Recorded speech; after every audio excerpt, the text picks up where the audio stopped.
Muliakanlah Tuhan. Pada suatu hari, Yesus mengajar di tepi danau Galilea.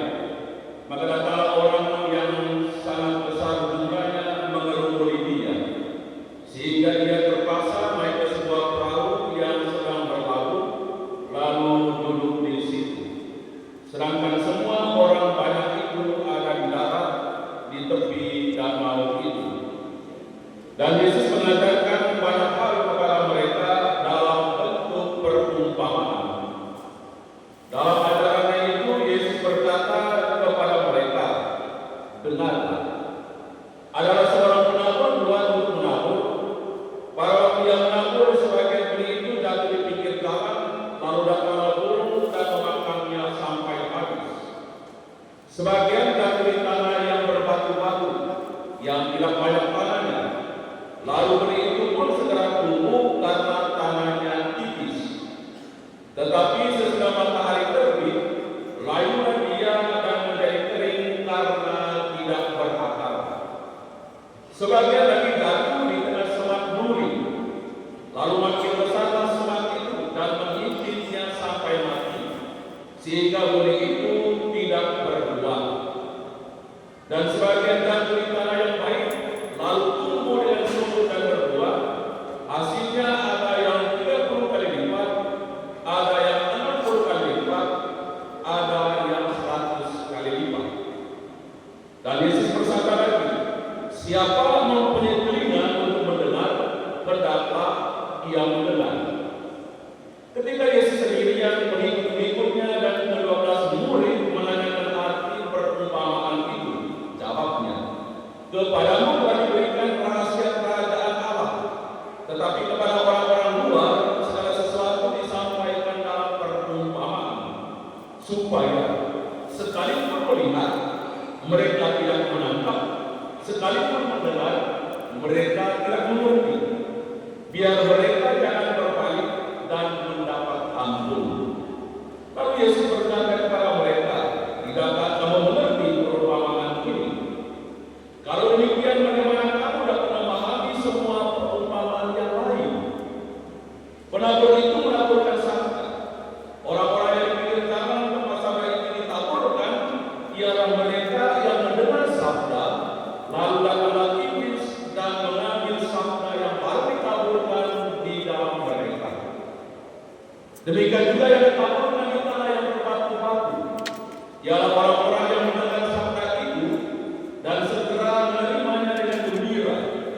Tetapi sabda itu tidak berakar dan tahan sebentar saja. Apabila kemudian datang penindasan ataupun aniayaan karena sabda itu, mereka segera murtad. Dan yang lain, yang ditaburkan di tengah semak duri, ialah yang mendengar sabda itu, tetapi sabda itu lalu dihimpit oleh kekhawatiran dunia, tipu daya kekayaan, dan keinginan-keinginan akan hal yang lain, sehingga sabda itu tidak berbuah. Dan akhirnya, yang ditaburkan di tanah yang baik, ialah orang yang mendengar dan menyambut sabda itu, lalu berbuah. Ada yang 30 kali lipat, ada yang 60 kali lipat, dan ada yang 100 kali lipat. Demikianlah sabda Tuhan.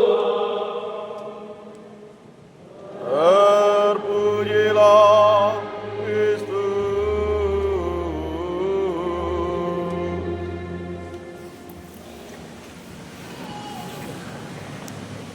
Bapak Ibu, saudara-saudari yang terkasih dalam Kristus, hari ini kita semua bersukacita karena kita merayakan tahun baru Imlek dengan siok ulang hari. Kita bisa bayangkan ulang. Dalam banyak tulisan dikatakan bahwa ular itu dianggap sebagai hewan yang melambangkan kebijaksanaan, pengetahuan, kecerdasan, intuisi, dan kreativitas.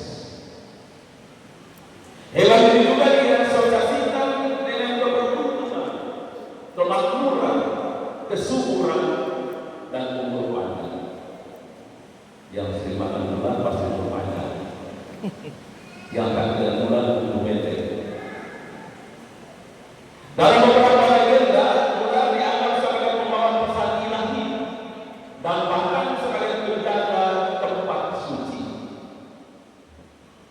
Memang kalau kita masuk ke Gua Maria, biasanya dalam tempat ular, dia menjaga tempat suci. Ular kudus ternyata. Ular juga punya kemampuan berganti kulit dan memperbaharui diri yang sering dianggap sebagai transformasi dan kelahiran kembali. Ini mengingatkan kita agar kita juga bisa seperti ular paling kurang sehari depan. Lahir kembali dalam hal apa? Dalam hal cara kita berpikir, cara kita berkata, cara kita berbuat, cara kita bertindak, agar senantiasa sesuai dengan kehendak Tuhan. Manusia lama kita yang penuh dengan segala hal yang mengganggu, yang penuh dengan segala hal yang membuat kita semakin jauh dari Tuhan, sama harus ditinggalkan. Dan kita lahir secara baru sebagai manusia baru di hadapan Tuhan. Ular juga demikian, dia berganti kulit. Kelahiran baru. Ular melambangkan sifat yang kompleks dan misterius. Dan ular kayu diartikan dengan sosok yang menawan, yang cerdas dan kreatif. Namun hewan ini juga tertutup, licik dan tertarik tegak. Jangan coba-coba tidak ekor ular, itu pasti gampang. Juga dikatakan bahwa sio yang diduga akan mengalami keuntungan di tahun ular kayu ini adalah sio tikus, sio monyet, sio ayam, sio kuda, dan sio naga. Dikatakan demikian. Sementara sio yang tidak terlalu mengalami keuntungan adalah sio kambing, padi, dan ulat Asia. Sedangkan sio yang posisinya ada di tengah-tengah adalah sio anjing, sio kelinci, sio harimau, dan sio ular. Itu semua adalah ramalan. Dan semua yang dikatakan itu adalah sekedar ramalan. Tetapi yang menentukan segala-galanya dalam hidup kita adalah Tuhan. Ramalan-ramalan itu hendaknya kita jadikan sebagai daya juang, memberi semangat dalam kita menjalani kehidupan kita dan dalam setiap usaha karya dan pekerjaan kita masing-masing. Tanpa perjuangan dan kerja keras tidak mungkin mendatangkan rezeki bagi hidup kita. Kita hendaknya jangan hidup bergantung pada sio. Kita manusia boleh berusaha dengan segala daya upaya, namun pada akhirnya Tuhanlah yang menentukan yang terbaik bagi hidup kita.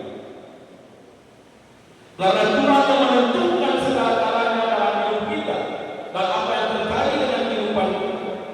Maka sebagai orang-orang yang percaya kepada Tuhan, untuk tidak pernah melupakan Dia di tengah segala kesibukan kita berkarya. Bapak Ibu saudara-saudara yang terkasih, berhasil atau tidaknya hidup, usaha, karya, pekerjaan, dan pelayanan yang kita jalani sangat bergantung pada ketekunan, kesetiaan, usaha, dan perjuangan yang kita jalankan. Tidak ada yang datang begitu saja. Tidak ada yang instan di dalam kehidupan kita.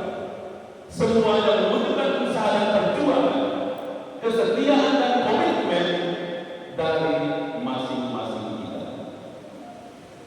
Ibarat benih yang jatuh di atas lahan yang berbeda-beda, yang jatuh di atas tanah yang baik dan subur, benih itu akan tumbuh dengan baik dan bisa memberikan hasil yang memuaskan. Sementara benih yang jatuh di atas lahan yang kerdil, berbatu-batu, penuh semak duri, benih itu mungkin bisa tumbuh, tetapi tidak akan bertahan karena tidak ada pasokan gizi dan vitamin yang bisa mendukung pertumbuhannya, dan pada akhirnya benih itu akan mati.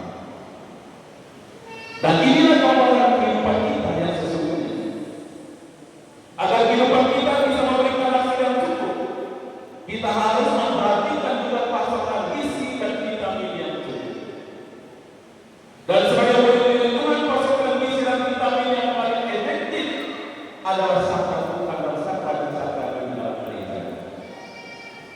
Karena disitulah Tuhan menyediakan segalanya yang kita perlukan dan yang kita butuhkan agar hidup kita bisa menghasilkan kebutuhan yang berlimpah 30, 60, 100 kali lipat. Karena itu Bapak Ibu Saudara-saudari, lewat sapaan hari ini Yesus ingatkan kita, siapa mempunyai telinga untuk mendengar, hendaklah ia mendengar. Dengan cara itulah kita akan mampu mengenal, mengetahui, dan memahami apa yang Tuhan kehendaki kita perbuat di dalam hidup kita, khususnya sepanjang tahun ini. Bapak Ibu Saudara-saudara yang terkasih, Tuhan selalu setia menolong kita setiap waktu dan selalu menyediakan segala karunia yang kita butuhkan dalam hidup kita. Tuhan selalu membuka tangannya lebar-lebar untuk merangkul dan memeluk kita sebagai orang-orang yang dikasihi. Maka jangan lewatkan begitu saja dalam hidup kita untuk selalu datang kepada Tuhan, memohon rahmat dan berkat-Nya, sehingga kita dapat menjalani hidup, karya, pekerjaan, dan pelayanan kita selama setahun ke depan ini dengan penuh rasa optimis, sehingga bersama dengan Tuhan apa yang kita kerjakan, apa yang kita perjuangkan membawa hasil yang berlimpah, baik kesejahteraan dan kebahagiaan hidup kita maupun juga bagi kemuliaan dan keagungan Allah. Karena itu Yesus mengajak kita pada hari ini agar kita semua menjadi penabur yang setia untuk melakukan benih-benih yang baik di dalam kehidupan kita, agar kehidupan kita menghasilkan buah berlimpah. Selamat berbuat baik, Fauzi Fatah.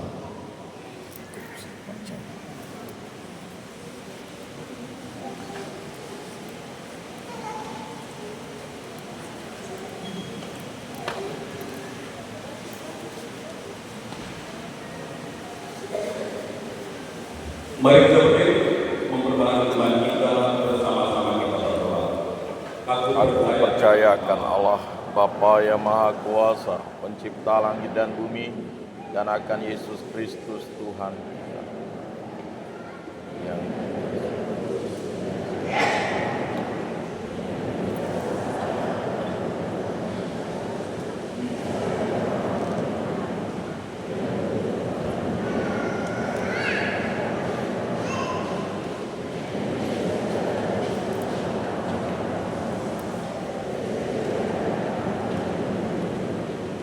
Aku percayakan Roh Kudus, Gereja Katolik yang kudus, persekutuan para kudus, pengampunan dosa, bangkitan badan, kehidupan kekal. Amin.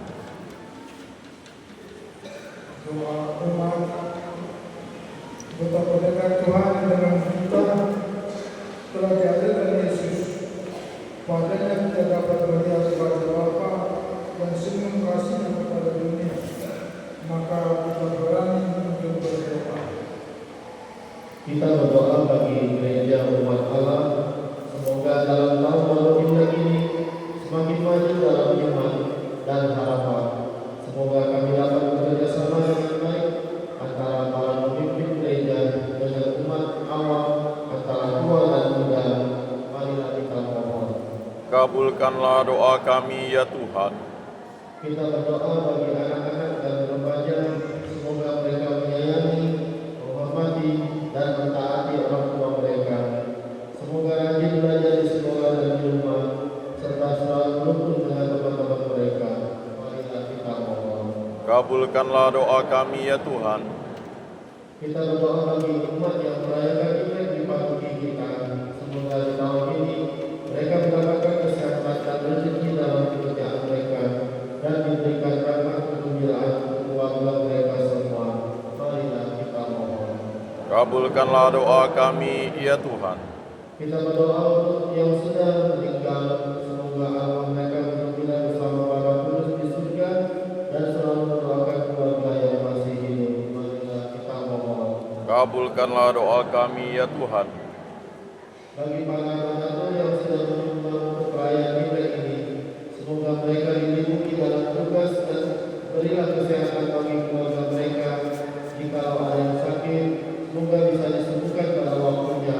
Marilah kita mohon. Kabulkanlah doa kami, ya Tuhan.